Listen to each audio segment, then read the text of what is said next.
Hi guys, welcome to my channel. This is Anthony, and I do hope that you are having a wonderful day. I do hope that the week has been fair to you or is fair to you. I welcome you to my channel, and I do hope that you will find our engagement today very informative. So, as you know, my YouTube channel is called The Kenya We Want, and our main priority is to have discussions that revolve around the current state of what is happening in Kenya and the projection of what is transitioning. Okay, and so with regards to this matter, I'd like us just to delve in straight to our today's topic, if you wouldn't mind. And today's topic is just an honest discussion about what is happening in our country and the genesis of whatever is happening within the borders of Kenya. So we're going to discuss the truth of the matter. So why the truth? Why do we need to understand the truth? And what is the truth when it comes to the current issues that we are facing as a country, as young people? So what is the truth concerning Kenya? The truth concerning Kenya currently as we speak is that 70% of the young people are unemployed and cannot get employment, and we are grappling with high rates of inflation. There is high rates of unemployment. The tax regimes are really high. The business environment is unfavorable, and we have a ballooning population that is not able to fend for itself. And so there is an influx of emotions within the country whereby the majority of the population feels like the life in front of them is not promising. And therefore, to understand where we are, we have to go back to where this thing started. And that's why I titled this particular video, The Truth of the Matter. So what's the truth of the matter concerning Kenya? And if we're having this honest discussion, young people generally, this is the sentiment of many young people. We are living in a country whereby it is not attractive to be a young person. It's not favorable to be a young person. Most young people feel like they're not welcomed in their own country. Most young people feel like the government is against them.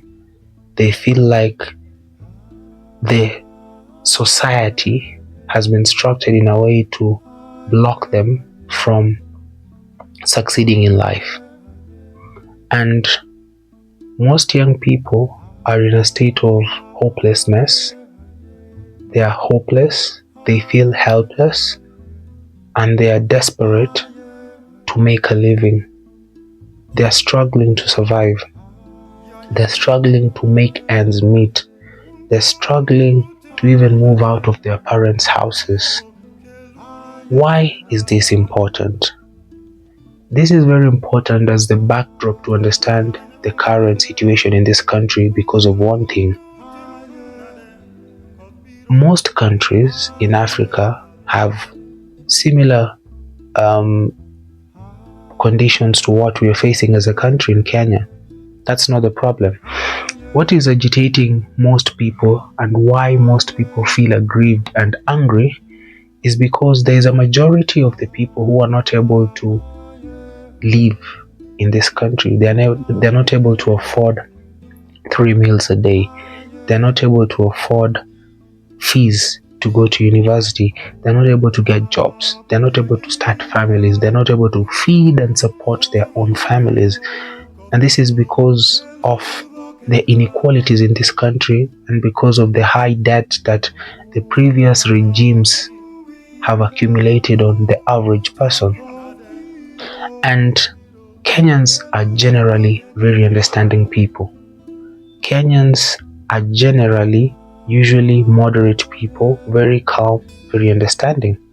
When this current government that is in power came to office, Kenyans understood that we have a debt problem, and they understood that it would be turbulent for a while before we get things in order. And therefore, they were willing to forego their immediate interests as the government aligns whatever needs to be aligned so that they can be in a position to fend for themselves. But what is agitating people to the point of demonstration is that the people that are in power, they seem not to care about the common person.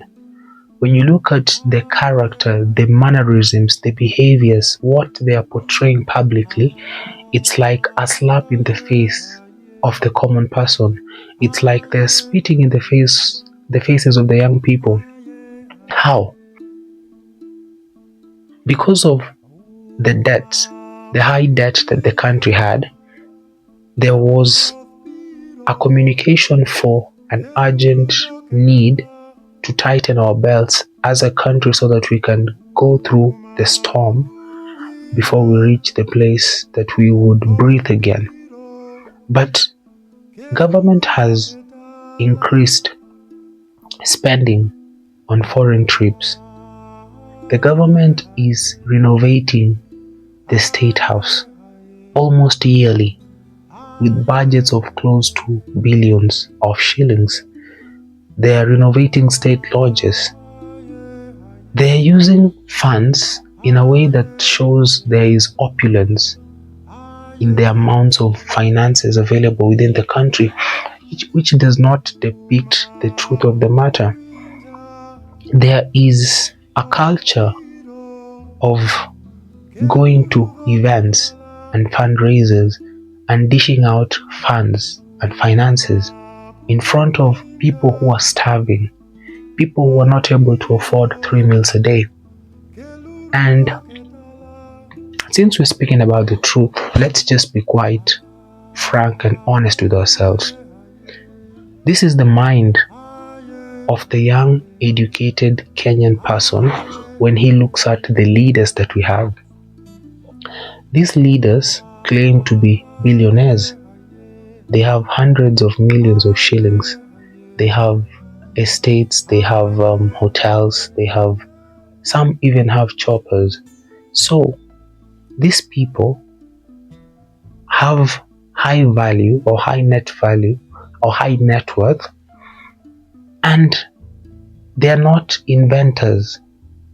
These are not people who have invented anything. They are not industrialists. They are not scientists. Any rational, sane person in any part of this world, except Africa, knows that for you to become a billionaire, you need to have innovated something. You need to have been an industrialist. There is a product that you have built and so you're selling.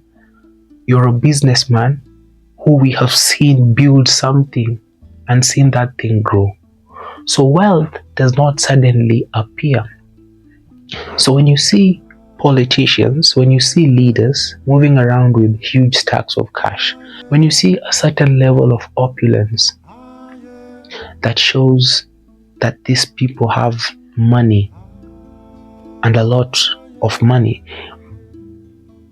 To a person who has gone to school, a person who uses common sense, you know that this is stolen money. 99% of the politicians in Kenya are thieves. It's not a secret. We know they have stolen money. Nowhere in the world do we have politicians who are billionaires, not even in the most developed countries. So what secret is this that the Kenyan politicians have that makes them overnight billionaires? It's just simple. They are stealing money. And because we have people with a low intellectual capacity in office, they steal money and then they come and portray this money to the public so that they can lure them, with scrap change, so that these people can vote them back. What they did not calculate is that Kenya has been evolving. The masses are not illiterate. These masses know that when you move around with millions of shillings, it means these are funds that were allocated to build a dispensary, a hospital.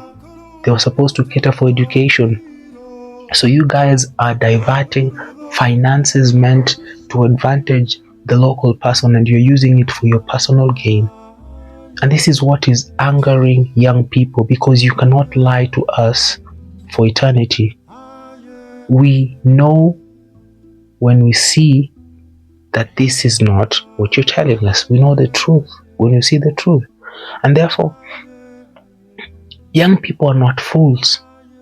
Young people know the truth when they see the truth, and they know a lie when they see a lie. So when you see someone coming and saying, I am worth hundreds of millions, then you're wondering, you are a civil servant. Even if we were to calculate your salary starting from the day you entered that government or you entered civil service, and we give you the benefit of doubt, we don't even take away the taxes you've been paying, we let you stay with your gross salary from the day you entered employment until now, the finances you guys are portraying is not even compared to, it's not even a drop in the ocean to what you guys are claiming to have. So we have a society of leaders who have grown up being mannerless. They are greedy.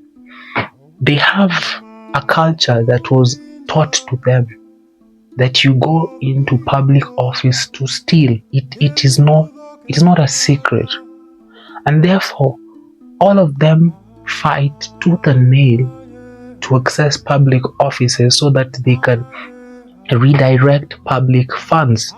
And then they steal this money, and then they come and establish wealth havens, or they come and establish investments that will benefit them and their families, so that when it reaches another election cycle, they'll come and manipulate us. But woe unto them, because the youth are enlightened. And when it comes to the truth of the matter, this is what is the truth on the ground. Kenyans have been seeing what politicians have been doing for the longest time. We observe you because you come, you ask for votes, we listen to the sweet words and the promises that you say you will do, and you go back to office. When you get to office, you do not do what you promised. Your main priority is to amass wealth and redirect public funds into your personal coffers. And then you build your war chest so that you can prepare yourself for the next election cycle. And Kenyans have been watching, and they have been watching, and they have been watching as you leaders are impoverishing them. And because they have been watching, and they're seeing their life becoming worse and worse, and yours becoming better and better, and they can connect the dots. They can match 2 and 2. So when you do something and you do not see the public reaction, and because the public are patient and they do not react, you think that they're stupid. And most politicians and leaders in this country have been doing this thing gradually, and because the public are tolerant and patient, because that's the Kenyan fabric, we don't like violence. So they think that the average Kenyan is stupid. And what has been happening is there has been a gradual shift in the mindset of the generations that are coming.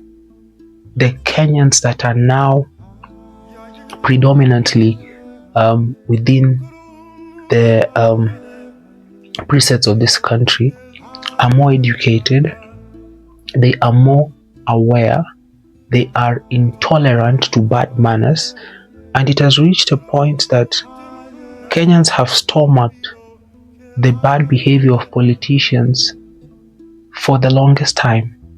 And I think it has reached a point that we are now reaching the boiling points.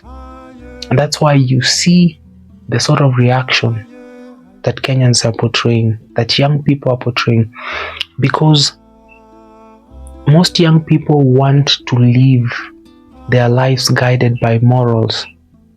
99% of our politicians are ill-mannered. They don't have manners. These are people who do not have values that they stand for. These are people who can be bought by the highest bidder. These are people who do not have integrity. I'm sorry to say this, but these are the sort of leaders that we have.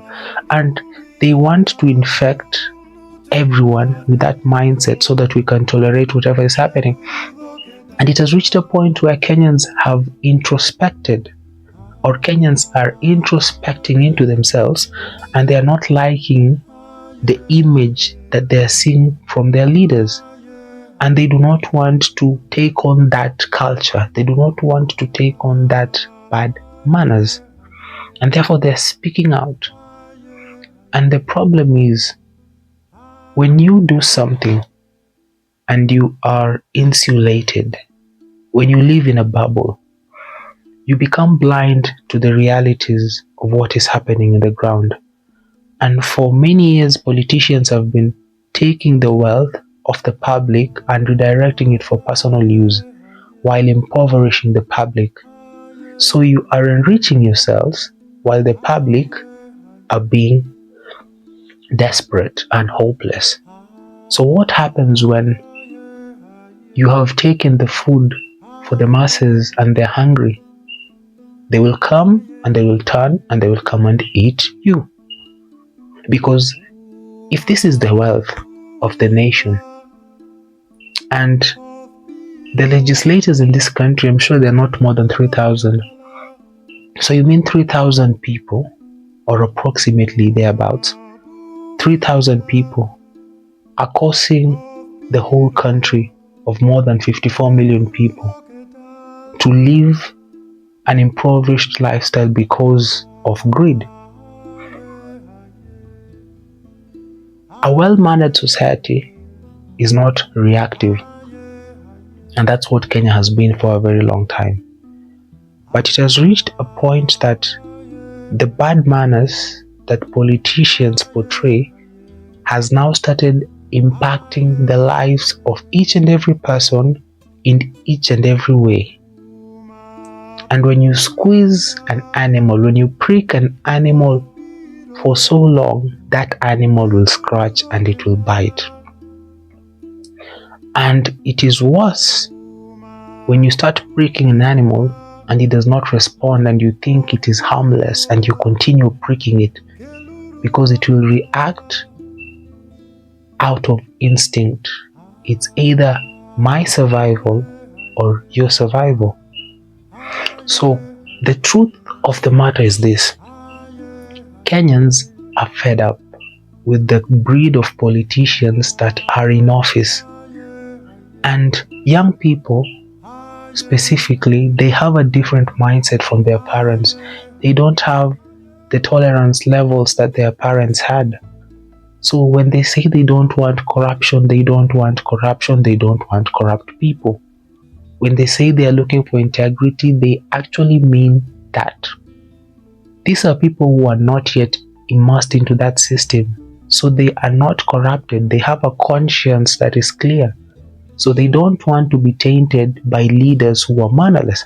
And that is why they are opposing the breed of the current crop of leaders. And the current truth, or the truth of the matter in this country is this: it is time for change. Kenyans are fed up. Young people are fed up. When you speak to any young person right now, it is very clear what they want. It is very clear what they want and what they don't want. And I am fearful for the leaders that we have. I am very fearful, because you have squeezed Kenyans to a point where they are desperately hopeless. People are sleeping hungry. People are not able to pay school fees. They're not able to cater for their basic needs. They're not able to pay rent. And because most of them are in the same predicament, you have caused them to unite in pain and in suffering. And nothing gives people more purpose than unity. Even the Bible says, when you have faith, faith is unity in purpose. Let me use an example in the Bible. In Pentecost, the day of Pentecost, the 120 in the room had faith and they had a singular vision with a singular objective. That's when the Holy Spirit descended. In the Tower of Babel, what did God say about these people who are trying to reach heaven? If we don't go down and confound them, these people will come to us. That means human beings, when they act together in faith with the unity of vision and purpose, they will achieve what they want to achieve. What this crop of politicians have done to Kenya is they have radicalized Kenyans into believing that politicians are greedy, they are heartless, they are merciless, and Kenyans are on their own. So Kenyans have accepted that we are on our own. We will have to fight for ourselves. This government does not care. And by the actions and the portrayal of opulence that the government is portraying day in, day out, it is a clear confirmation that their worst fears are being confirmed. That these guys are diverting our finances and they are enriching themselves, and they are not even remorseful. They are portraying it live so that we can see it. So this is adding salt on top of injury. So the truth of the matter is, this country is volatile and this country is headed towards change. How that change will come about, we shall see. But what I know is that, have you ever reached a point that it's like when you're giving birth, when the head has already come out, you can't return it into the womb, it's already out. Based on the display of opulence, based on the disregard for human life, based on the utterances that the leaders have been saying towards the citizenry, each time they do these things, each time they make these errors, you are radicalizing these people, you are uniting them in suffering, and now they have become one because they are all suffering. And that is why it is easier for them to come up with a conclusion that it is us, the citizenry, against you, the leaders. And how many are you? You're not more than 3,000.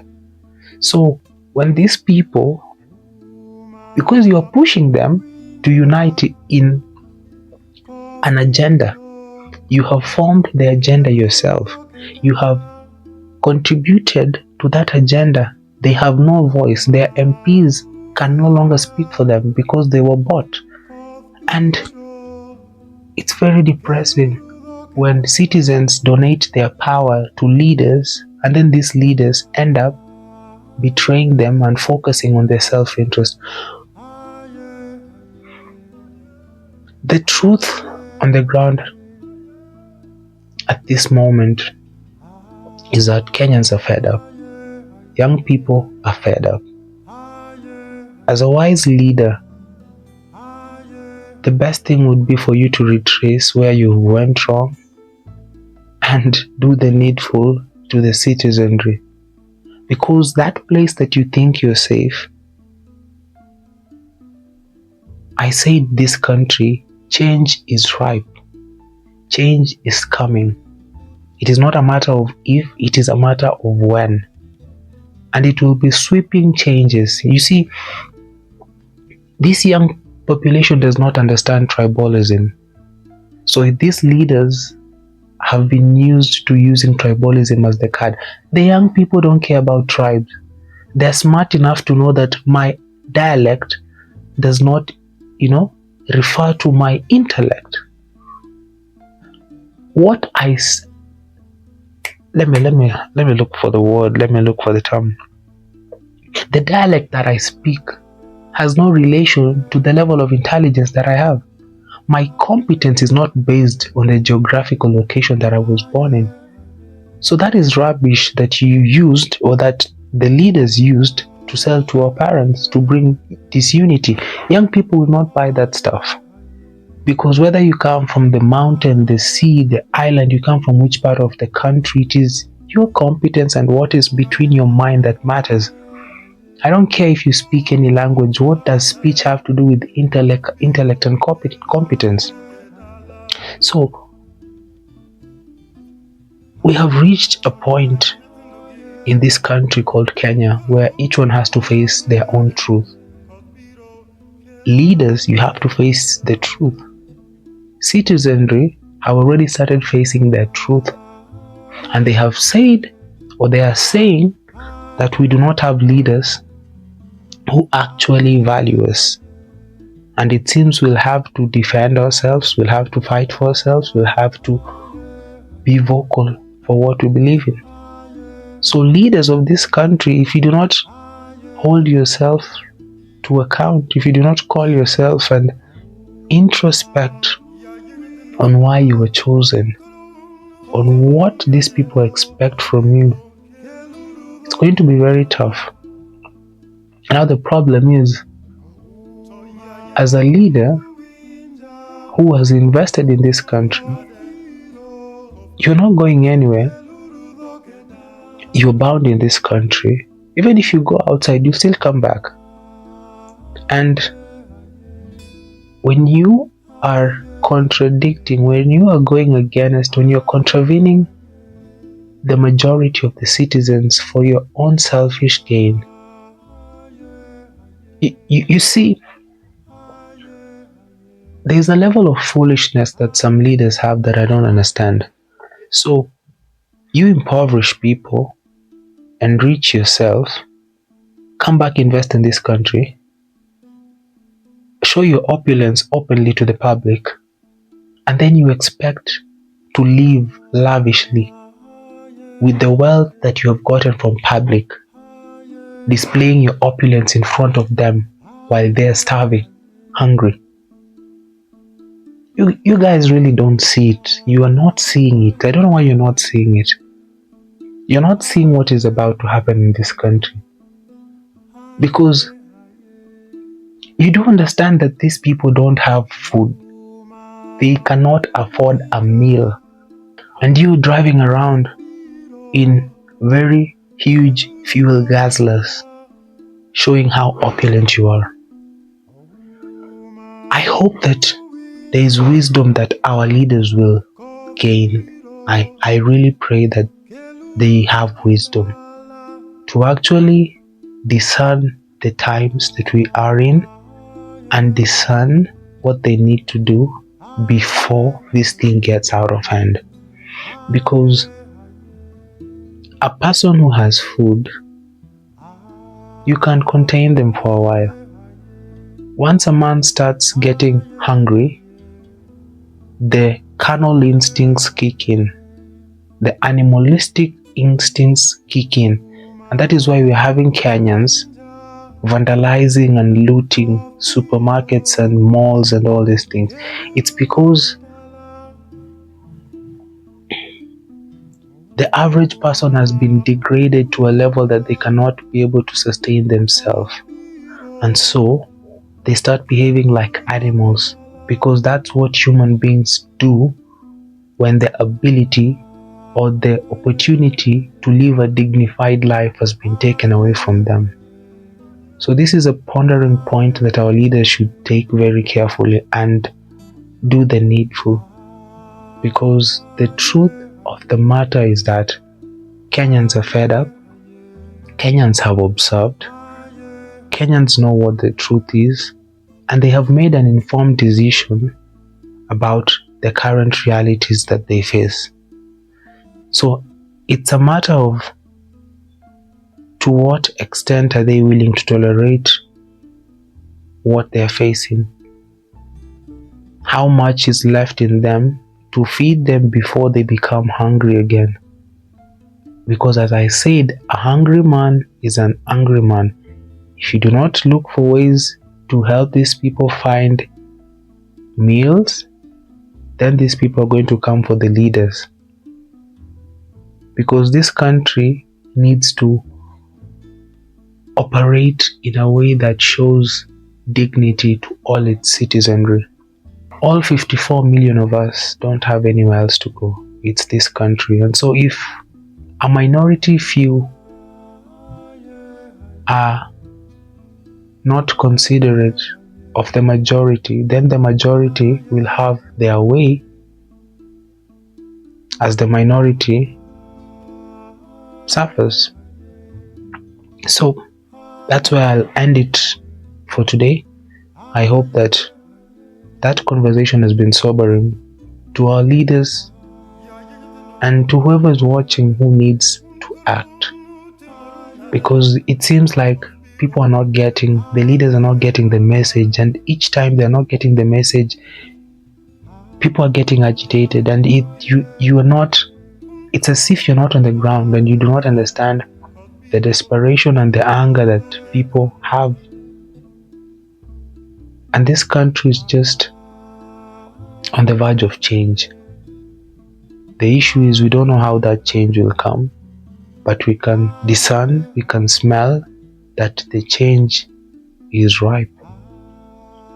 So from my end, I would like to stop at that. I do thank you for staying with me until the end. I do hope that video has been insightful, and if you feel that it has been insightful, kindly share it in your circles, in your groups, in the places where you think this video will help. Like, share, subscribe, tell a friend to tell a friend to tell a friend to watch the next episode, and I will see you for my next video. Cheers. God bless you. God bless Kenya.